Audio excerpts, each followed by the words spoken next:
지금 화면이 보이시나요? 아니요. 드디어. 노트북 화면 안 보이시나요? 네. 아니요. 이게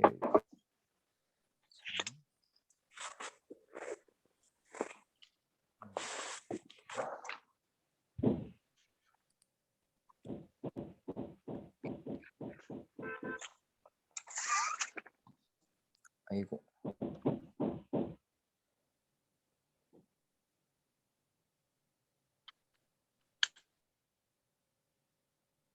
자, 이제 보이시죠? 네. 네. 네.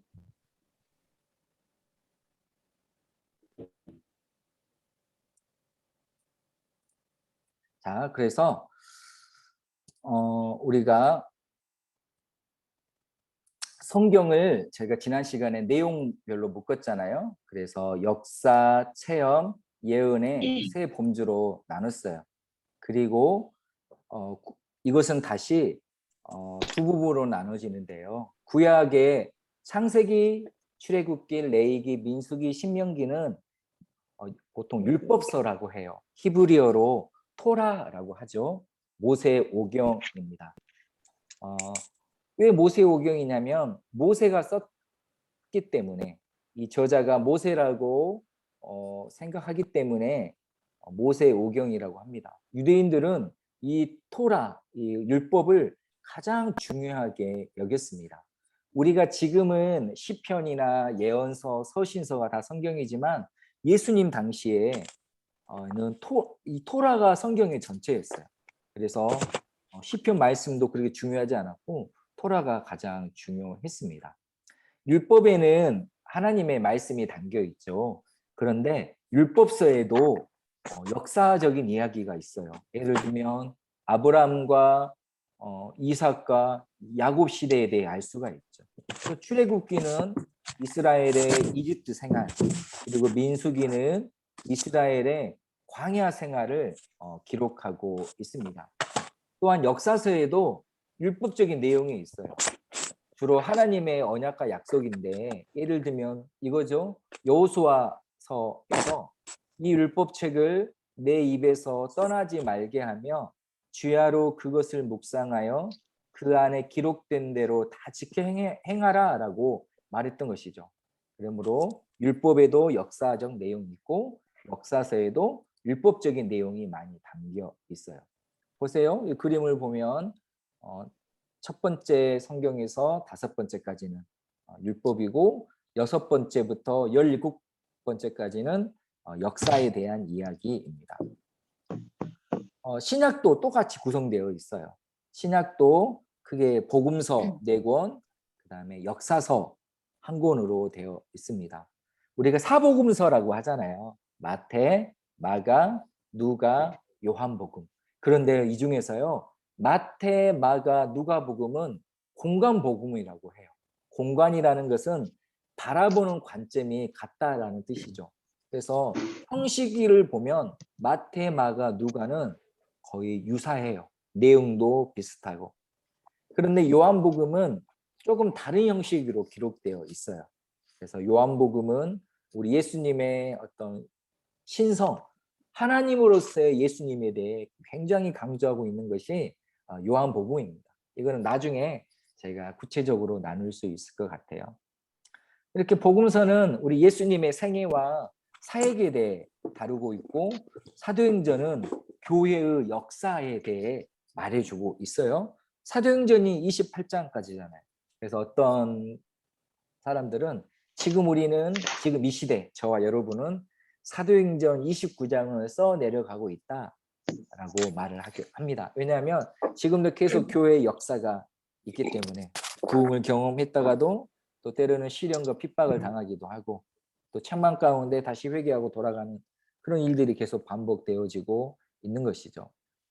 이렇게 구약은 율법서, 역사서, 시가서로 또 예언서로 되어 있고, 또 신약은 복음서, 역사서, 서신서, 예언서, 크게 8가지. 다시 구약이 율법, 역사, 시가, 예언. 그리고 신약이 복음서, 역사서, 서신서, 예언서 크게 8가지 주제로 이루어져 있어요. 또 구약의 예언서는 대예언서하고 소예언서로 구성되어 있어요. 대예언서에는 이사야, 예레미야가, 에스겔, 다니엘서가 대예언서고 나머지 예언서가 모두 소예언서예요. 이게 왜 대예언서고 소예언서인지 아세요? 그것은 분량이 많고 적. 네, 맞아요. 분량이에요. 이사야, 예레미야, 에스겔, 다니엘이 엄청 훌륭하고 뛰어난 선지자에서가 아니라 그냥 그 장수가 많아서 구분해 놓은 거예요. 그래서 뭐 혹시라도 오해하지 마십시오. 야, 이사야가 훨씬 뛰어나고 뭐 하박국, 뭐 나훔, 호세아 그거 별로 중요하지 않은 선지자야라고 생각하시면 안 돼요. 분량으로 나눴기 때문에 그렇습니다. 또 신약은 우리가 복음서, 역사서, 서신서, 예언서로 구분되죠. 서신서는 또 바울 서신하고 공동 서신으로 구분이 돼요. 바울 서신은 말 그대로 바울이 기록한 서신서고 공동 서신은 바울이 아닌 다른 저자들, 뭐 베드로, 야고보, 요한, 유다 같은 다른 저자가 쓴 서신을 공동 서신이라고 해요.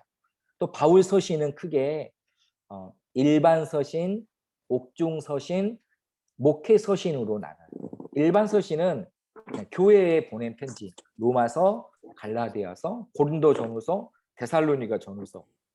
옥중 서신은 바울이 감옥에 있을 때 기록한 서신이에요. 에베소서, 빌립보서, 골로새서, 빌레몬서죠. 또 목회 서신은 디모데하고 디도에게 어떤 목회자로서 위로하고 격려하고 또 도와주기 조언을 하기 위해서 쓴 서신이 목회 서신입니다. 이처럼 성경 크게 8가지 골격으로 이루어져 있어요. 그래서 우리가 뼈대를 잘 아는 것이 중요하겠죠. 자, 그림을 보세요. 구약 성경의 건물이 이렇게 되어 있어요. 밑에 율법이 가장 기초가 되는 거예요. 먼저 우리 조혜경 목사님 안녕하세요. 네, 환영합니다. 이혜명 네. 집사님도 안녕하세요. 반짝반짝 환영합니다. 자, 이렇게 율법서가 가장 기초가 돼요. 그래서 우리 예수님도 무엇보다 율법에 기록된 말씀들을 가장 많이 늘 근거로 말씀하셨어요. 율법서에 이르기를 하나님께서 뭐 이렇게 말씀하셨다라는 것들을 항상 말씀을 하셨습니다. 그림을 보면 뭐 잘 이해가 되실 거예요. 율법서가 기초가 되는 것은 왜 그러냐면 율법서에 가장 하나님이 어떤 분이신지 또 우리 인간이 어떤 존재인지 또 하나님과 우리 인간이 어떤 관계를 맺고 있고 또 맺어가야 하는지를 잘 보여주기 때문입니다. 창세기만 해도 너무 중요하죠. 하나님의 창조, 인간의 타락, 그리고 인간에 대한 하나님의 구원 약속이 창세기에 다 담겨 있어요. 그리고 출애굽기에는 그 하나님과 관계를 어떻게 맺을 것인지 율법이 주어졌고 그 이후로 기록된 모든 것들은 인간이 어떻게 또 넘어지고 하나님께서 어떻게 또 회복시키고 하는 이야기들이 계속 반복되어지고 있어요.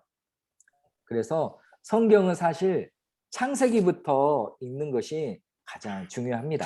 처음 읽는다라고 하면 물론 어떤 분들은 뭐 본인 마음이 좋다고 뭐 시편이 너무 좋다고 시편을 읽는 분들도 있고요.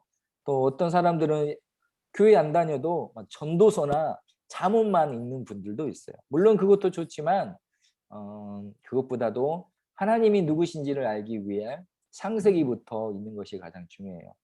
뭐 이거 TMI인데 일반 철학자들이 가장 좋아하는 성경이 어딘 줄 아세요? 바로 전도서라고 합니다. 전도서가 모든 것이 헛되고다.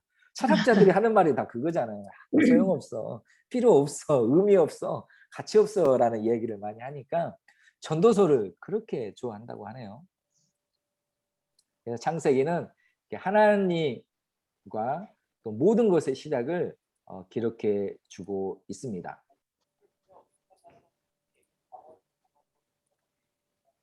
이 한눈에 그림을 보면 들어오실 거예요. 아, 구약 성경이 이렇게 분류할 수 있구나. 율법서, 시가서, 역사서. 또 선지서는 예언서는 대선지서, 선지서로 구분이 되구나. 이렇게 보면. 그러니까 우리가 율법서를 읽을 때하고 역사서를 읽을 때 좀 바라보는 중점을 두는 관점이 조금 달라야 될 필요는 있어요. 그러나 100% 달라지는 것은 아니에요. 중첩되는 게 많이 있어요.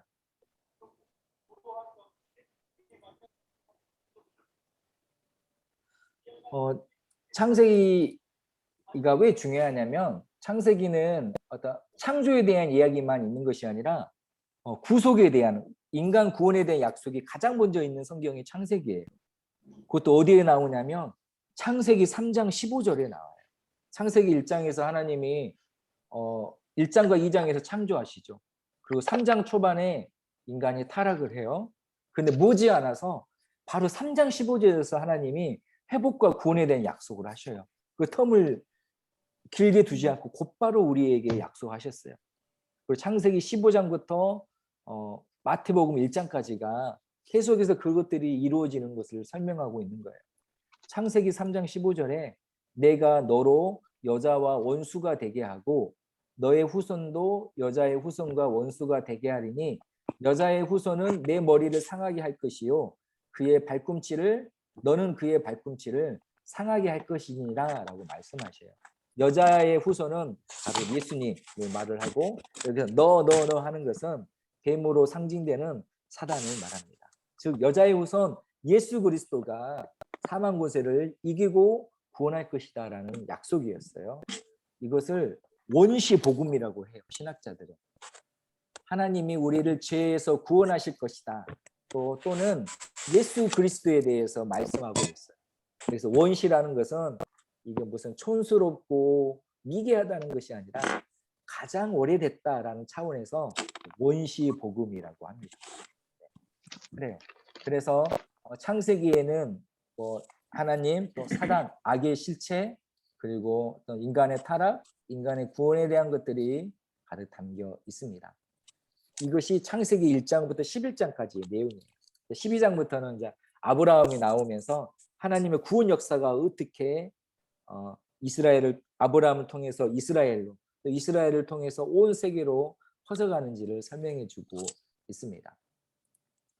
또 이것의 끝이 결국 요한계시록에서 끝이 나요. 우리가 아직 구약이긴 하지만 창세기는 승리할 것이다 라고 말을 하고 있고요.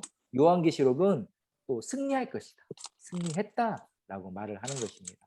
그래서 창세기와 요한복음이 이렇게 짝을 이루고 있습니다.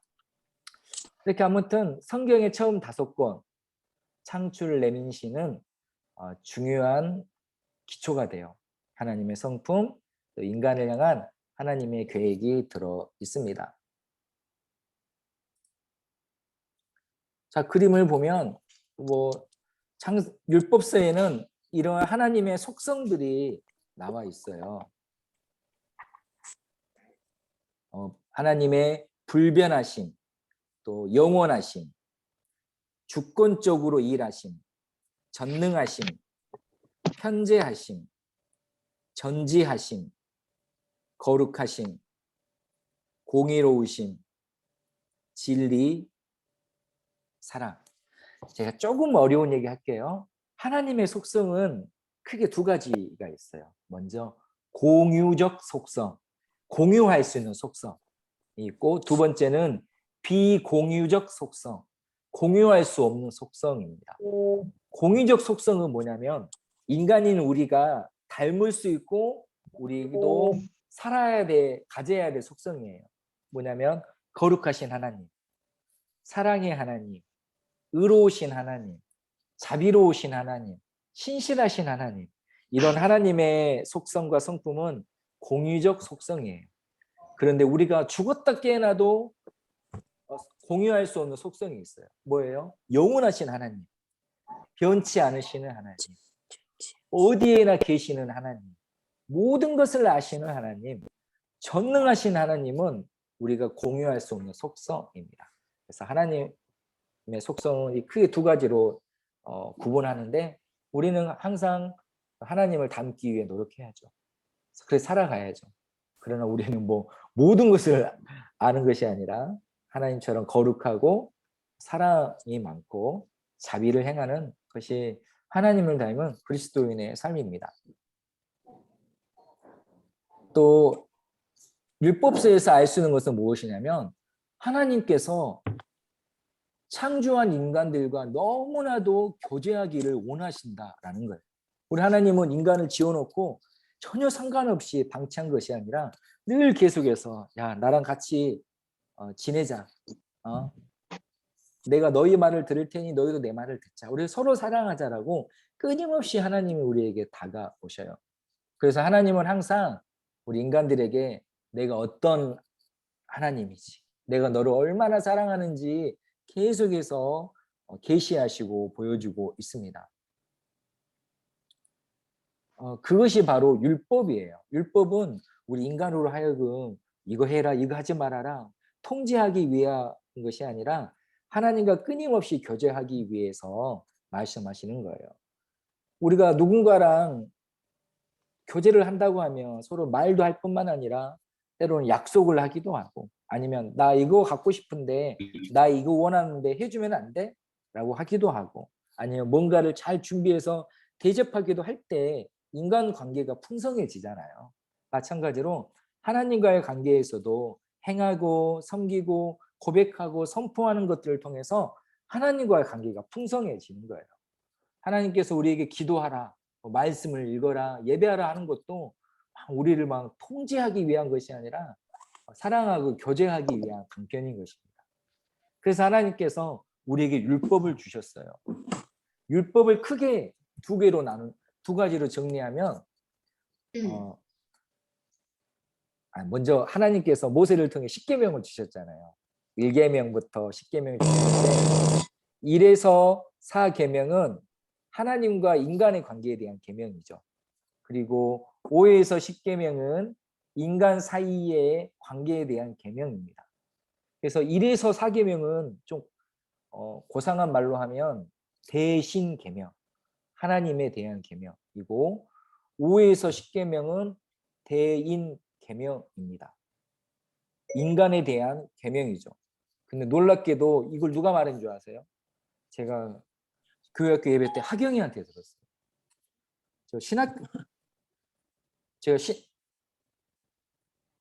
제가 신학교에서도 들었던 게 아니었거든요. 제가 깜짝 놀랐습니다. 네, 그 하경 안녕. 네. 그리고 우리 예수님께서 이 십계명을 2개로 정리하셨어요. 하나님 사랑, 이웃 사랑. 율법은 하나님을 사랑하는 거고 율법을 사랑하는 거다라는 것이죠. 자, 십계명. 제가 예배 때도 한두 번 말했던 것 같은데 십계명을 그래요. 기록된 그대로 암송하셔도 좋지만 기록된 그대로 암송하려다 보니까 좀 어려워가지고 그냥 대충 넘어가시는 분들이 있거든요. 그런 분들을 위해서 간단히 이렇게 할 수 있어요. 제가 한 건 아니고 책에 소개된 것인데 이렇습니다. 1. 하나뿐인 하나님만 섬겨라. 2. 두 마음으로 우상을 섬기지 말라. 3. 삼가 하나님의 이름을 망령되이 일컫지 말라. 4. 사사로이 안식일을 범하지 말라. 5. 오직 내 부모를 공경하라. 6. 육신을 살인하지 말라. 7. 칠흑 같은 마음으로 간음하지 말라. 8. 팔을 자르더라도 도적질하지 말라. 9. 구차하게 거짓 증거하지 말라. 10. 십자가를 지는 마음으로 이웃의 소유를 탐내지 말라. 이렇게 하면 1, 2, 3, 4, 5, 6, 7, 8, 9, 10만 생각하면 토시는 많이 틀릴 수 있겠지만 전체적으로 우리 하나님이 이렇게 돼야 되겠구나. 우리 세상을 이렇게 섬겨야 되겠구나 라고 알 수 있습니다. 제가 좀 빨리 한 번 더 할게요. 1. 하나뿐인 하나님만 섬겨라. 2. 두 마음으로 우상을 섬기지 말라. 3. 삼가 여호와의 이름을 망정되이 일컫지 말라. 4. 사사로이 안식일을 범하지 말라. 5. 오직 내 부모를 공경하라. 6. 육신을 살인하지 말라. 7. 칠흑 같은 마음으로 간음하지 말라. 8. 팔을 자르더라도 도둑질하지 말라. 9. 구차하게 거짓 변명하지 마라. 10. 십자가를 지는 마음으로 이웃의 소유를 탐내지 말라. 자, 10계명을 이 정도면 다 이제 머릿속에 담으셨을 거라고 생각합니다. 또 성경은 창세기부터 인간 구원에 대한 얘기를 해요. 즉 우리 인간이 하나님 우리를 구원하시길 원하시는데 그 구원을 우리가 어떻게 얻을 것인가? 그것은 바로 오직 믿음으로 얻는 것이죠. 아브라함 때부터 그랬습니다. 하나님께서 아브라함의 믿음을 의로 여겼다라고 말을 해요. 아브라함이 뭘 잘해가지고 뭔가 많이 들여서 선택한 것이 아니라 하나님께서 아브라함을 선택하셨고 하나님께서 아브라함을 복 주셨던 것은 아브라함이 하나님을 믿었기 때문입니다.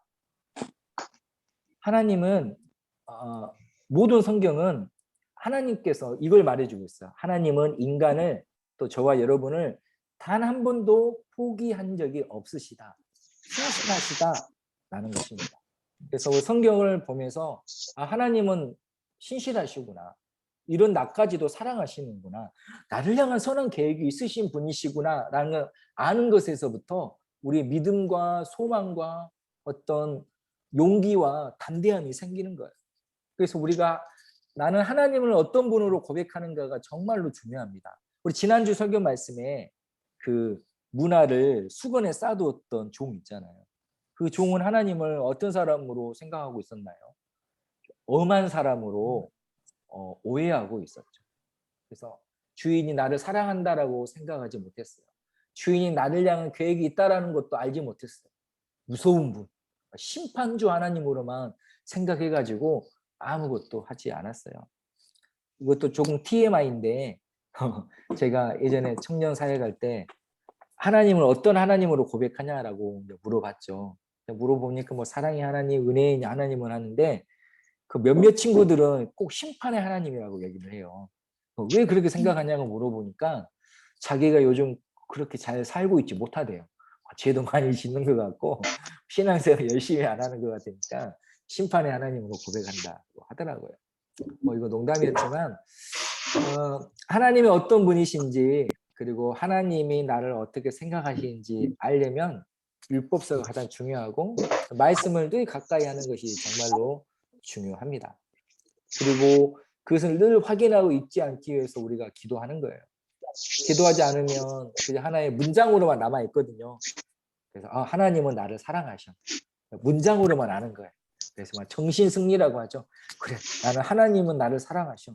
하나님은 나에 대한 계획이 있어라는 문장으로만 남아있지 와닿지가 않아요. 근데 기도하다 보면 하나님이 그것을 다시 항상 리프레시 해주시더라고요. 내가 너 정말로 사랑해. 나 너를 향한 선한 계획 갖고 있다. 그러면 무너졌던 마음이 일어나기도 하고 소망을 갖게 되기도 합니다. 자, 역사서는 이제 설명하는 거예요. 자, 하나님이 이런 하나님이야. 인간은 이런 존재고 하나님께서 인간을 향한 계획이 있으셔. 라는 것들이 이스라엘 하나님의 택하신 이스라엘 민족 안에서 이게 진행되고 있는 것을 설명하는 것이 바로 역사서입니다. 그러므로 이스라엘의 역사는 그냥 이스라엘만의 역사가 아니라 하나님의 구속사예요. 인간을 향한 하나님의 구원 역사가 어떻게 진행돼 가고 있는지. 그래서 성경에 기록된 역사를 아는 것이 정말로 중요합니다. 자, 역사의 내용을 보면 어떻습니까? 하나님께서는 아브라함을 택하셨죠. 그리고 또 유대인들을 선택받은 민족으로 택하셨습니다. 그렇다면 유대인들이 왜 선택받았냐면 그들이 뛰어나서가 아니에요. 그들이 잘해서가 아니에요. 온 인류를 향한 하나님의 사랑과 계획을 보기 위한 좀 표현이 어떨지 모르겠지만 일종의 교제, 백성으로서 이스라엘을 택한 거예요. 그래서 이스라엘 백성들은 하나님 말씀대로 잘 살아야 할 의무가 있었어요. 왜냐하면 하나님 말씀을 잘 듣고 이스라엘이 형통해지면 모든 민족들이 아는 것이죠. 아, 하나님을 믿는 백성은 저렇구나. 우리도 믿어야 되겠다. 그리고 반대로 이스라엘이 불순종하면 항상 하나님을 징계하셨어요. 옛날에는 이런 역할이 이스라엘에게 있었지만 지금은 우리 모든 성도에게 이런 역할이 있습니다. 우리는 하나님 말씀대로 살아가야 할 어떤 책임과 의무가 있어요. 왜냐하면 세상이 아직 하나님을 모르는 사람들이 우리를 통해 하나님을 보고 알기 때문입니다. 이렇게 하나님은 사랑이 충만하시지만 그릇된 길로 갈 때는 징벌하셨던 이유가 바로 이런 것이죠. 그래서 우리는 하나님의 성품을 증거하는 사람들이에요. 우리는 다른 사람들에게 하나님의 은혜를 드러내는 하나님 은혜의 진열장입니다. 자, 이 그림을 보세요. 자, 넘어가 버렸는데. 자, 이 그림을 보면 이스라엘의 영적인 역사가 바로 이런 거예요. 잘 지내다가 갑자기 불순종하고 바닥으로 갑니다. 또 올라가고 내려가고 이렇게 롤러코스터처럼 가는 것이 이스라엘의 역사였어요. 그런데 이게 가장 잘 나오는 것이 바로 사사기예요. 하나님께서 율법을 주셨어요. 이스라엘이 그 율법대로 잘 살아요. 그러다가 어느 순간 이스라엘이 멋대로 살기 시작합니다. 그러면 하나님께서 이방 민족을 통해서 이스라엘을 징계해요. 그럼 이스라엘은 하나님 잘못했어요. 좀 살려주세요. 도와주세요. 라고 하면 하나님께서 사사를 보내셔가지고 이스라엘을 구원하셔요. 그러면 이 사사의 통치 속에서 이스라엘이 회복되죠. 회복되다 보니까 또 교만해져서 죄를 지어요. 또 징계를 받아요. 살려주세요. 살려줘요. 또 죄를 지어요. 이게 롤러코스터처럼 되는 거예요. 근데 이게 이스라엘만의 문제인가요? 사사시대만의 문제인가요? 저는 저의 모습이기도 해요. 또 많은 성도들의 모습인 것 같기도 해요. 그러나 그럼에도 불구하고 하나님은 우리를 포기하지 않고 롤러코스터를 타고 있지만 그 목적지를 향해서 이끌어 가시는 것이죠. 공의로우신 하나님, 긍휼하신 하나님의 모습입니다. 근데 그 하나님이 긍휼과 공의 가운데 우리 인간을 포기하지 않으셨어요. 그래서 약속하신 대로 예수님이 오셨고 지금도 구원의 역사가 이루어지고 있는 거예요. 그리고 우리는 뭘 알 수 있냐면 야 진짜 인간은 연약하구나. 스스로 구원할 수 없구나. 야 어떻게 이런 환경에서 죄를 짓고 타락할 수 있지? 야, 인간은 결국 하나님 없이는 살 수 없구나라는 것을 우리가 역사서를 통해서 알 수 있는 거예요. 야, 그 다윗도 정말로 여호와는 나의 목자시니 내게 부족함이 없으리로다라고 찬양했던 이 멋진 다윗도 죄를 짓고 타락했구나. 그런데 인간이라면 저렇게 우리를 실망시킨 다윗을 포기할 만도 한데 하나님은 또 다윗을 회복하시고 붙드시구나라는 것. 공의와 긍휼 하나님을 알고 인간을 아는 것. 그래서 성경은 그래요. 하나님을 보여주는 책이고 인간을 보여주는 책입니다. 아무튼 그래서 우리는 다른 사람들에게 하나님의 은혜를 드러내는 하나님 은혜의 진열장입니다. 하나님께서는 우리를 이렇게 창조하셨습니다. 스스로 결정하고 선택할 수 있는 능력을 주셨어요. 이것을 자유의지라고 합니다. 하나님이 왜 우리에게 뭐 자유의지로만 얘기하면 정말로 많은 시간이 필요하지만 짧게 얘기하면 그래요.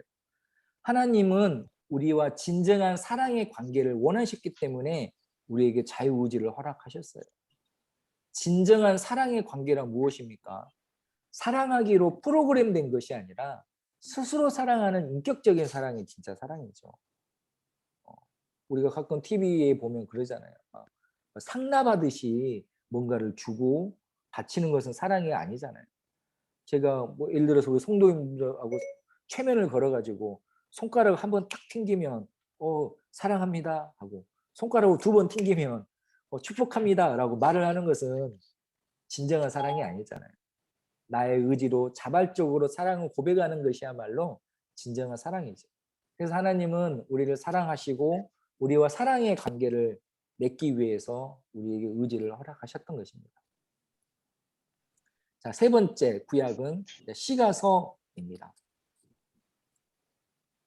시가서는 하나님에 대한 열망으로 가득 차 있어요. 시편을 보세요. 얼마나 하나님을 갈망하고 하나님을 소망하고 하나님께 얼마나 뭐라고 할까요? 사랑의 구애를 하는 것처럼 하고 있습니까? 그래서 시가서에는 열망으로 가득 차 있어요. 또 잠언과 욥기, 아가서도 마찬가지입니다. 특히 어떤 인간의 심정, 인간의 마음에 대해서 가장 잘 말해주고 있는 것이 시가서예요. 욥기는 인간의 고통에 대해서 다뤄요. 아시잖아요. 욥은 잘못한 게 하나도 없어요. 그런데 고난을 당하죠. 그래서 욥이 물어요. 하나님, 내가 뭘 잘못했길래 이런 고난을 내게 허락하십니까?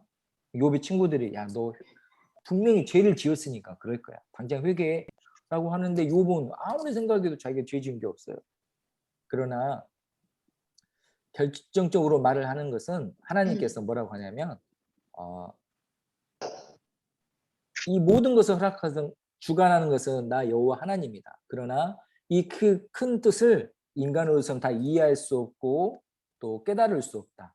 고난은 신비다. 그러나 그럼에도 불구한 것은 하나님은 의롭고 선하시고 너를 향한 선한 계획이 있다라는 것입니다. 그래서 욥의 이야기는 우리가 살아가다 보면 그러잖아요.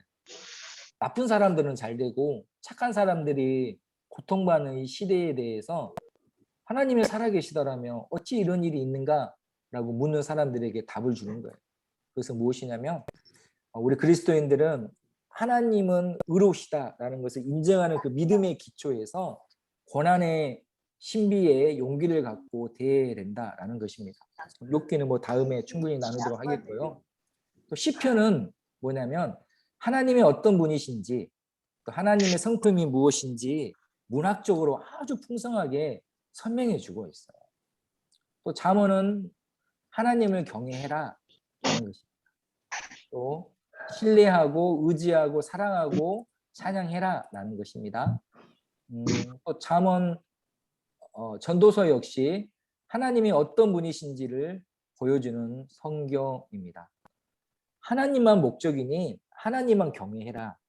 그 외의 모든 것들은 헛되고 헛될 뿐이다 라고 얘기합니다. 마지막으로 아가서는 영어로 하면 The Song of Songs거든요. 노래 중에 노래라는 뜻입니다. 표면적으로 드러나는 것은 사랑의 감정이에요. 그래가지고 어떤 사랑의 풍성함, 사랑의 평등성, 또 책임 있는 태도를 다룹니다. 동시에 하나의 상징으로서 하나님과 인간의 관계를 가리키기도 합니다.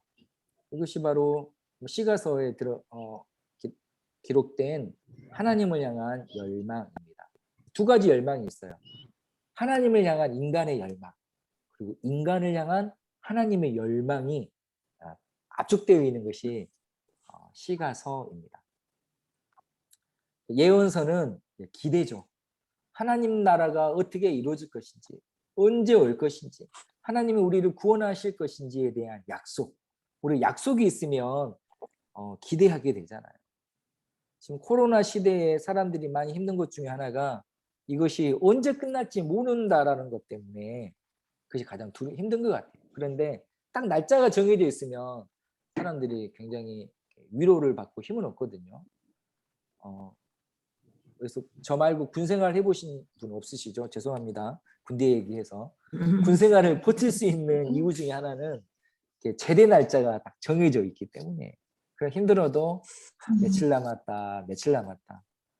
근데 아시죠? 숫자 세기 시작하면 진짜 안 가는 거. 우리 집사님들도 이제 한국에 빨리 갔으면 좋겠는데 한국 갈 날 세다 보면 더 안 가잖아요. 한 달 전, 29일 전, 28일 전 하면 안 가요. 지금 우리 송은희 집사님이나 이혜문 집사님도 공감하시겠지만 우리 아이들이 또 다음 주부터 학교 가잖아요. 아주 힘들어 하더라고요. 날짜 쉬느니라고.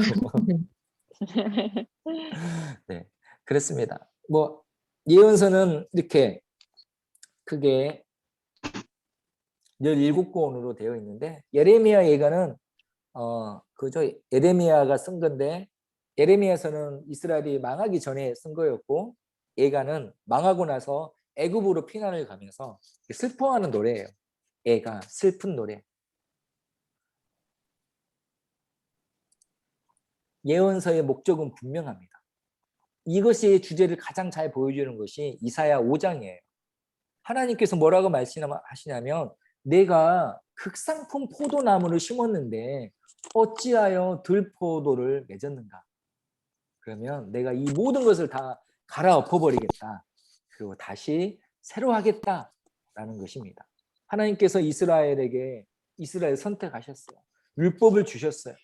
그들에게 복을 주셨어요. 그러면서 이스라엘이 극상품 포도나무가 되기를 받았어요.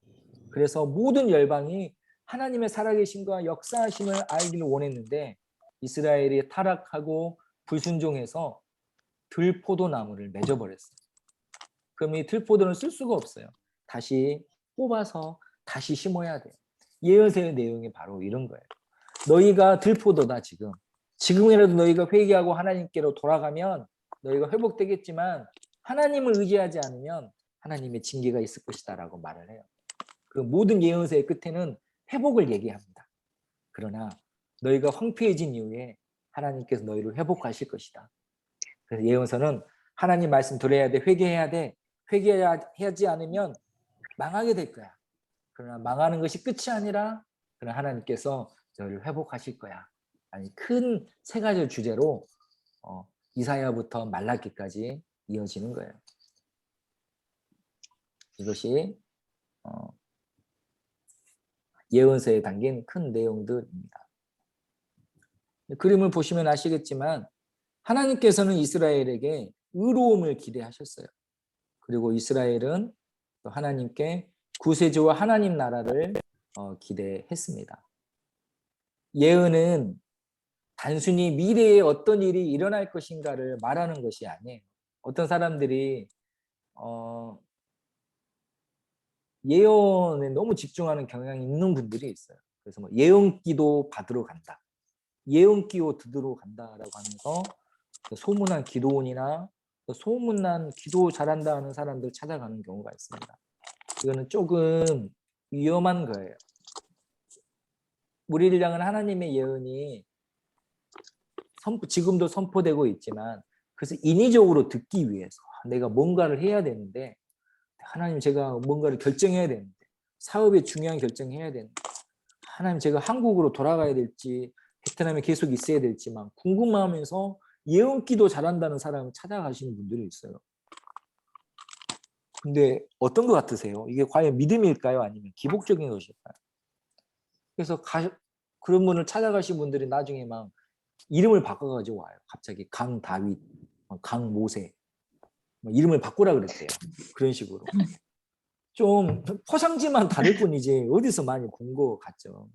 예언이란 단순히 미래를 알기 위한 것이 아니라 예언의 목적은 무엇이냐면 그 예언을 통해서 즉 그 이루어질 일을 통해서 하나님을 주목하게 만드는 거예요. 아 정말로 하나님이 살아계시구나.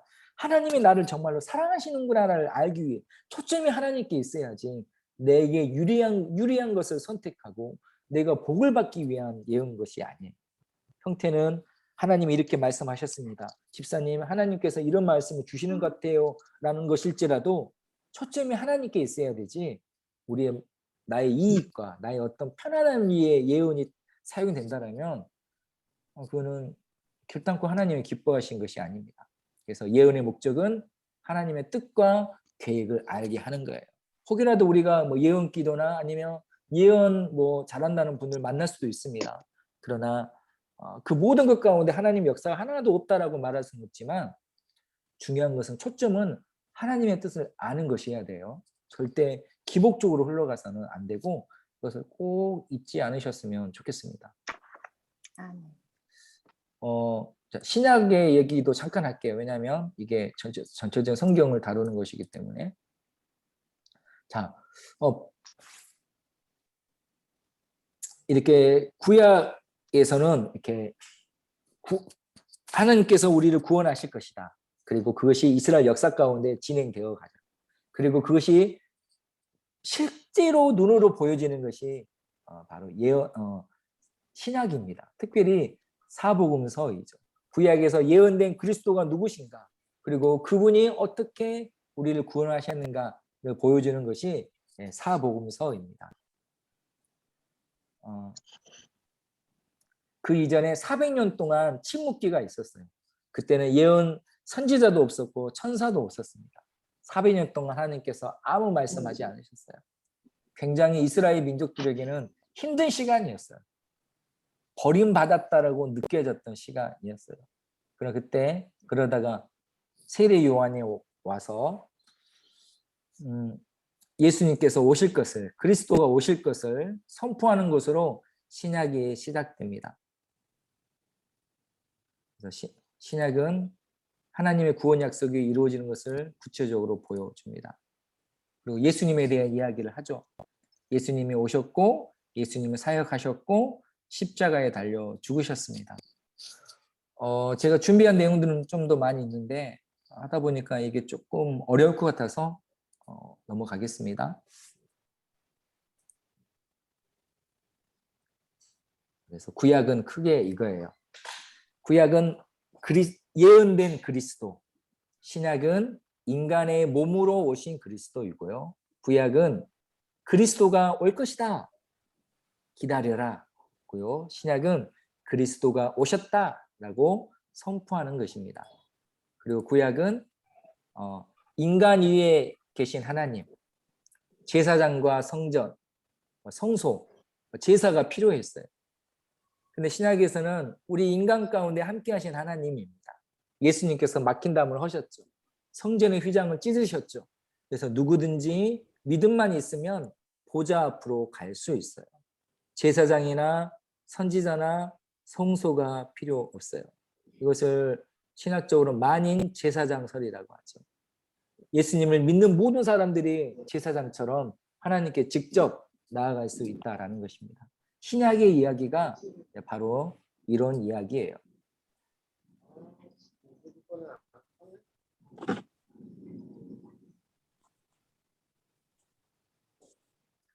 그리고 신약에도 역사서가 있죠.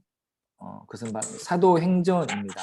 사도행전은 그리스도께서 세상을 떠날 때와 같은 모습으로 다시 오실 것이다 라는 이야기를 하고 있는 건데요. 대표적인 것이 사도행전입니다. 사도행전은 교회가 어떻게 시작됐는지, 어떻게 성장했는지를 보여주는 것입니다. 특별히 교회가 로마 제국 전체로 어떻게 확산되었는지 이 과정을 기록하고, 바울이 로마 감옥에 갇혀서 2년 동안 찾아오는 모든 사람들을 만났다라는 것으로 끝이 나요. 그리고 기록되지는 않았지만 그대로 바울 사도가 죽고, 또 여러 초대교회가 시작되고, 여러 중요한 교부들이 나오고, 또 로마와 중세, 근대, 현대를 거쳐서 지금까지 교회 역사가 이어져 오는 것입니다.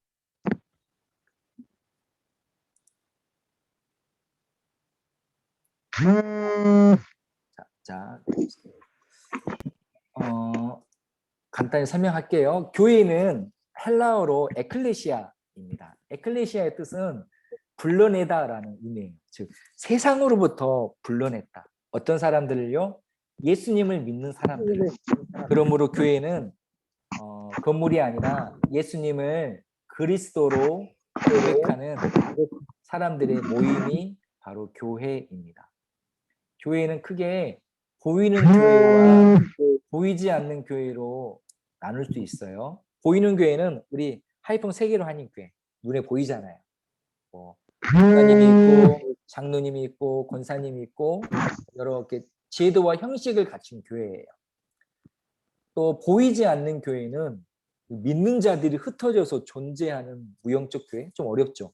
뭐냐면 저희가 하이퐁에도 우리가 모르는 그리스도인들이 많이 있어요. 특히 베트남 성도들은 몰라요. 누군지.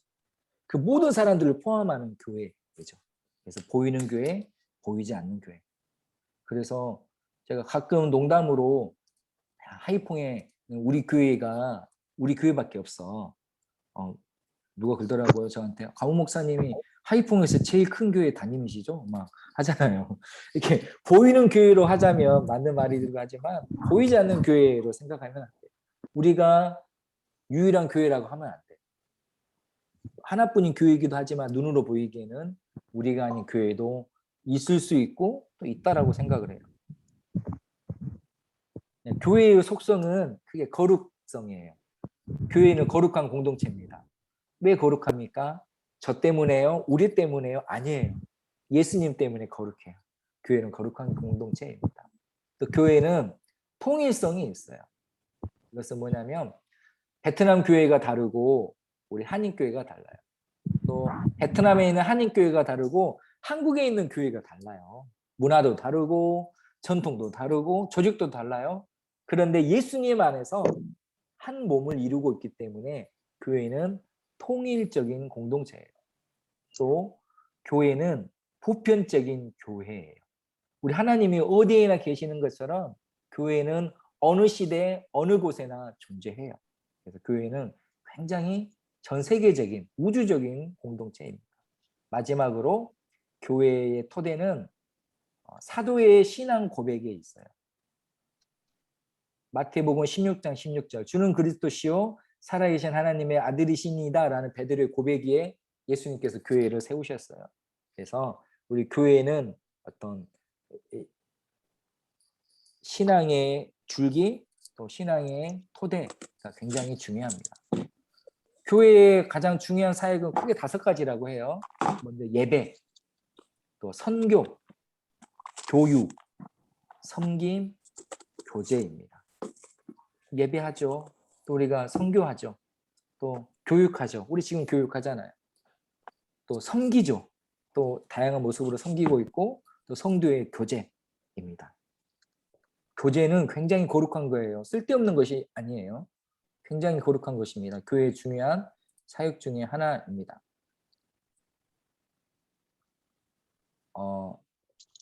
또 이제 보면 서신서가 있어요. 구약 성경에 보면 하나님께서 우리 인간에게 주신 명령이 613가지래요. 너무 많죠. 많은 것 같죠. 그러면 신약 성경에는 몇 가지 권면이 있을까요? 무려 1051가지의 명령이 있다라고 합니다. 이 대부분의 것이 서신서에 담겨 있어요. 그래서 서신서는 한마디로 하자면 권면입니다. 권면. 서신서는 대상과 목적이 명확해요.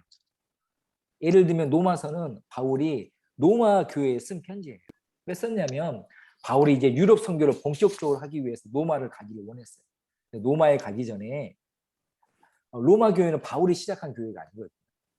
그래서 로마 교회에 가기 전에 나의 신앙과 믿음은 이런 믿음입니다. 일종의 자기를 소개하는 거예요. 그리고 내가 이런 사람인데 내가 유럽에 가서 꼭 선교를 하고 싶습니다. 그러니 이 일 가운데 함께 해주십시오. 라고 말하는 것이 로마서의 목적이에요. 근데 그 기록한 것이 신학적으로 너무나 놀라운 내용을 담고 있는 거죠. 또 고린도 전후서는 무엇이냐면 고린도 교회에 쓴 편지죠. 고린도 교회는 바울이 개척한 교회예요. 정말로 힘들게 정말로 열정을 다해서 세웠던 교회. 그리고 교회를 세워놓고 맡겨주고 전도여행을 선교로 가는데 고린도 교회에서 소문이 들려오는 거예요. 안 좋은 소문들. 성도들끼리 싸웠다더라. 다툰다더라. 뭐 여러 가지 문제가 있다더라. 라는 것을 듣고 신학적인 문제, 성도들 삶의 문제들을 해결하기 위해서 권면하고 징계하고 가르치기 위해서 쓴 편지가 바로 고린도 전후서이죠. 이처럼 신학의 서신서들은 권면이 담겨 있습니다. 대상과 목적이 명확해요.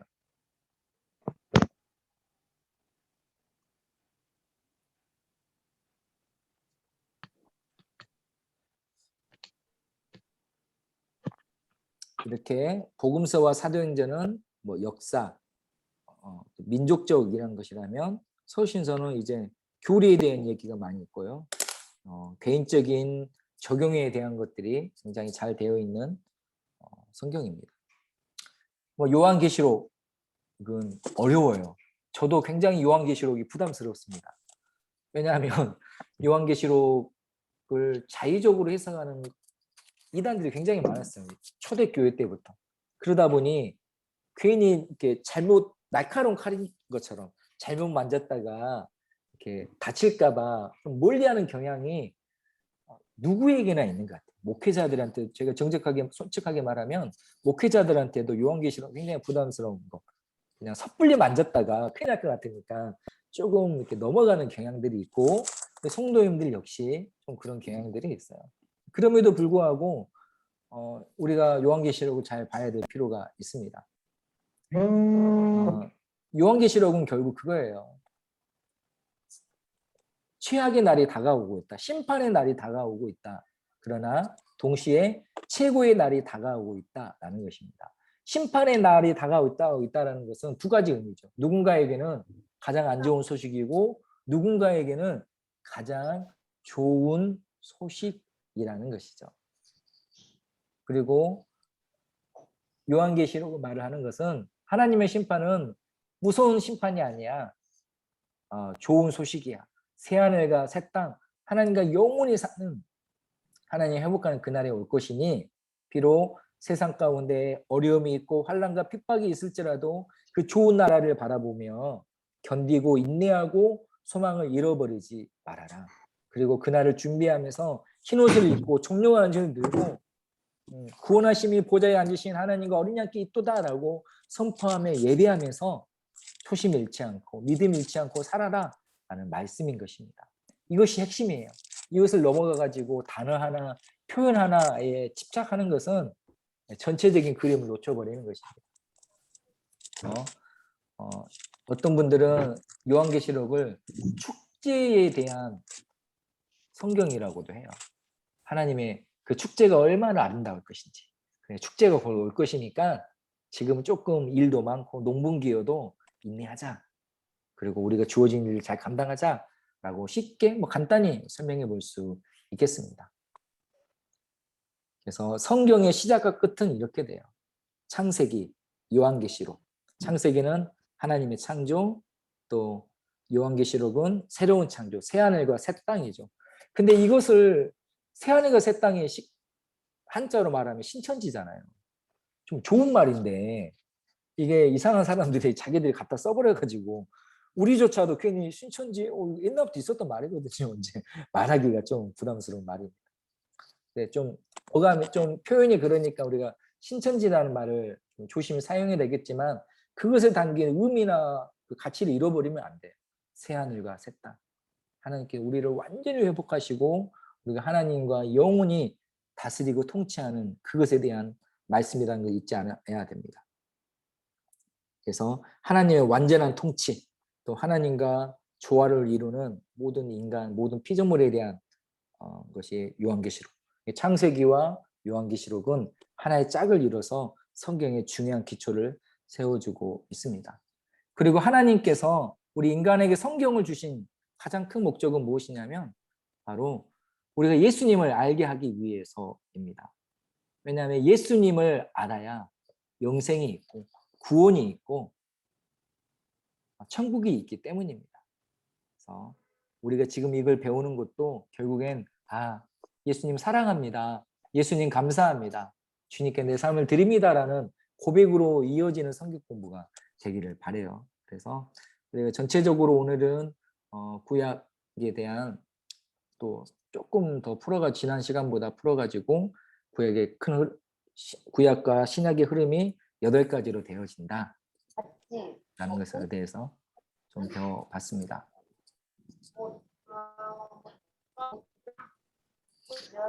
자, 이렇게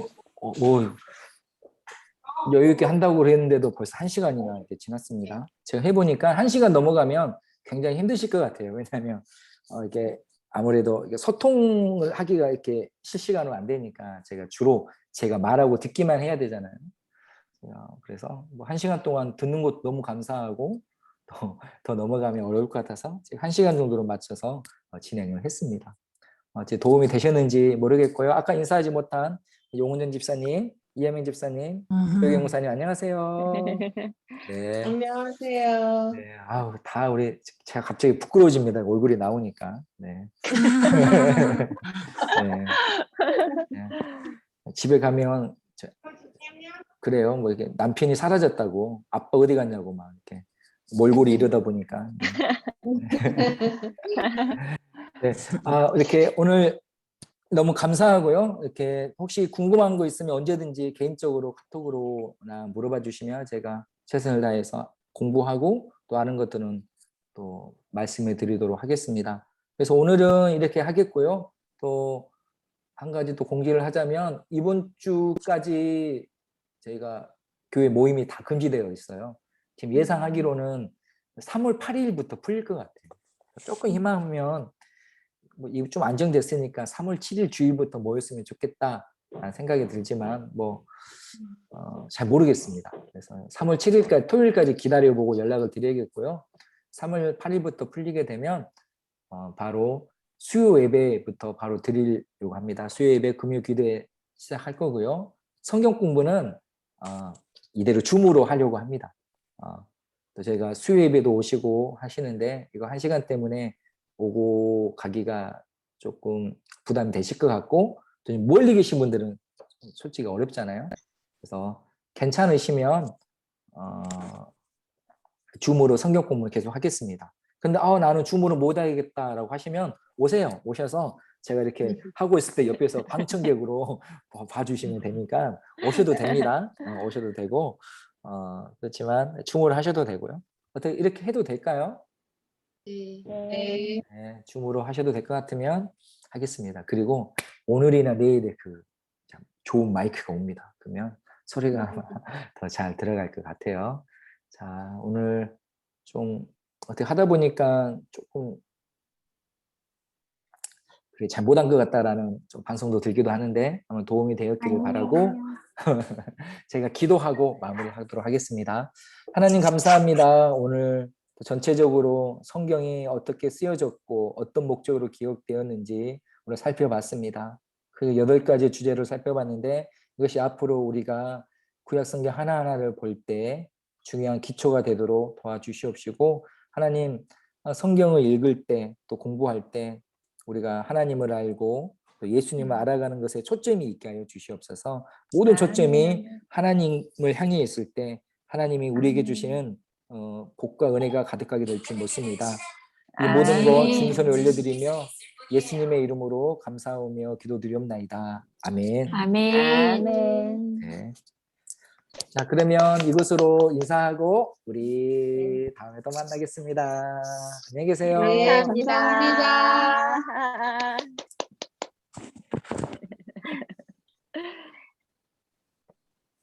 안녕히 계세요. 안녕히 계세요. 하경이. 하은이 안녕. 하은이 안녕. 안녕. 이뻐라. 아이고, 한이 이뻐라. 산이도 좀 보여줘요. 하민이요? 하민아 인사. 안녕히 계세요 인사. 안녕. 아유 부끄러워. 네. 저희 한이 산이는 지금 학교 온라인 수업하고 있어요. 학교는 네. 아직 수업하고 있어요. 네, 힘들어요 애들도. 네. 네. 아이고 아쉬워서 나가지를 못하시네. 네. 네, 모두 평안하세요. 네. 네, 들어가세요. 네. 네. 제가 방을 깨겠습니다.